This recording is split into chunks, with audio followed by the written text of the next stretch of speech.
Bismillahirrahmanirrahim. Assalamualaikum warahmatullahi wabarakatuh. Perkenalkan, kami dari kelompok 9 Praktikum Fisiologi Tumbuhan akan memaparkan laporan praktikum dengan judul fotosintesis.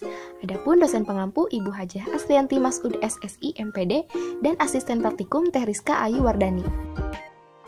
Adapun anggota dari kelompok 9 terdiri dari Sally, Susi, Tiara, dan Yusuf Jailani. Perkenalkan, nama saya Sally, NIM 11920600091 dari kelas 5C.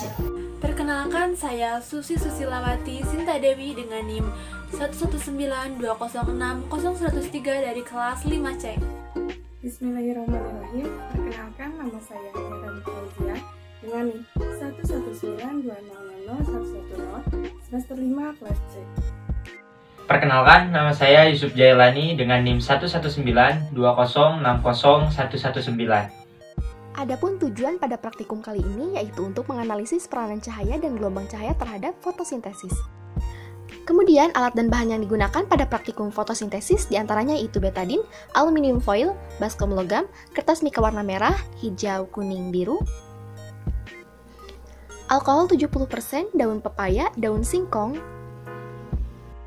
kompor dan panci, dan piring. Bagian selanjutnya yaitu langkah kerja. Pertama, dipilih tanaman yang berdaun agak lebar. Usahakan daun dengan posisi pada tanaman terkena cahaya matahari dan jangan dipetik. Ditutup bagian tengah daun dengan aluminium foil, kertas mika warna merah, kuning, biru, dan hijau, dan dibiarkan daun tersebut selama beberapa jam. Kemudian dipetik daun-daun yang ditutupi dengan aluminium foil tadi, lalu buka kertas aluminium foil tersebut dan langsung dimasukkan ke dalam air yang mendidih sampai daun layu. Setelah daun layu, daun diangkat dan dipindahkan ke dalam baskom. Kemudian disiapkan panci dengan air yang telah mendidih dan dimasukkan baskom yang telah berisi alkohol 70% dan panaskan baskom tersebut hingga mendidih. Kemudian dimasukkan daun ke dalam alkohol dan dipanaskan daun tersebut hingga tampak pucat. Kemudian angkat daun bila tampak pucat dan dicuci bersih daun dengan air yang mengalir. Lalu bentangkan daun di atas piring. Kemudian daun ditetesi dengan larutan iodin atau betadin. Dan diamati perubahan yang terjadi pada bagian yang ditutup dengan aluminium foil, kertas mika warna merah, kuning, hijau, dan biru. Kemudian lakukan langkah kerja yang sama dari tahap pertama hingga pada tahap pemberian tetesan betadin pada daun pepaya. Bagian selanjutnya yaitu hasil. Pada bagian hasil dituangkan dalam bentuk tabel hasil pengamatan fotosintesis pada daun, yaitu pada daun pepaya dan daun singkong.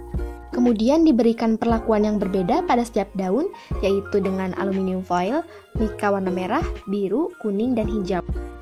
Pada bahan uji menggunakan larutan iodin atau betadin. Pada hasil pengamatan dengan pemberian perlakuan yang berbeda pada warna penutup daun menunjukkan daun menjadi lebih gelap.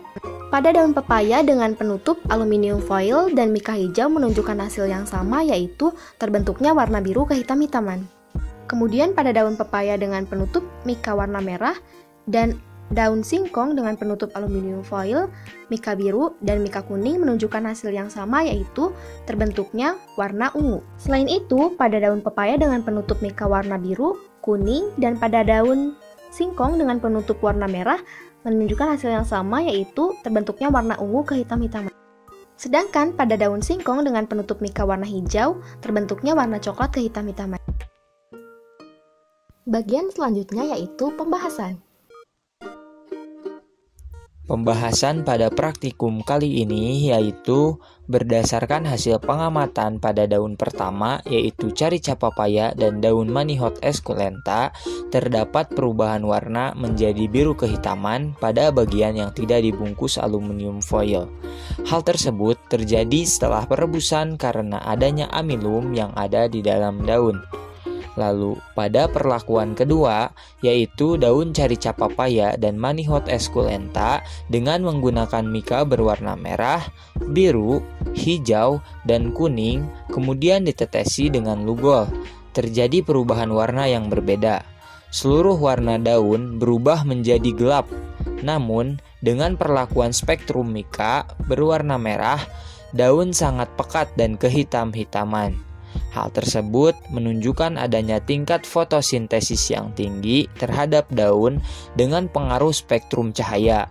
Nah, hal ini disebabkan karena spektrum cahaya antara 620 sampai dengan 750 nanometer.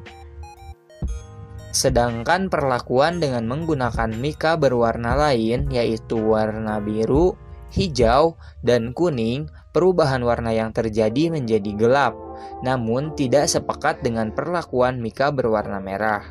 Mika yang berwarna selain merah memiliki kecepatan gelombang cahaya yang lebih rendah. Spektrum warna inilah yang paling efektif bagi klorofil untuk melakukan fotosintesis dan pertumbuhan. Spektrum warna hijau memiliki panjang gelombang 495 sampai dengan 570 nanometer. Spektrum warna hijau sebagian besar dipantulkan oleh pigmen yang terdapat pada kloroplas. Kecepatan cahaya mika biru dan kuning tidak sebesar mika merah, yaitu mika biru 400 sampai dengan 495 nanometer dan mika kuning sintesis tidak berlangsung cepat. Menurut Hasanah tahun 2018. Bagian yang terakhir yaitu kesimpulan. Bismillahirrahmanirrahim. Untuk kesimpulannya yaitu fotosintesis merupakan proses penyusunan zat organik dari air dan karbon dioksida melalui peran cahaya. Peran cahaya ini sangat penting untuk proses fotosintesis. Dalam praktikum, penggunaan aluminium foil dan plastik mika berwarna bertujuan untuk melihat perbedaan gelombang cahaya untuk proses fotosintesis, dan hasil yang didapatkan yaitu daun yang ditutupi oleh mika berwarna dan aluminium foil tidak terjadi proses fotosintesis. Alhamdulillah, sekian pemaparan laporan praktikum fotosintesis yang dapat kelompok kami sampaikan. Mohon maaf apabila masih terdapat kekurangan. Terima kasih atas perhatiannya. Billahi taufiq wal hidayah. Wassalamualaikum warahmatullahi wabarakatuh.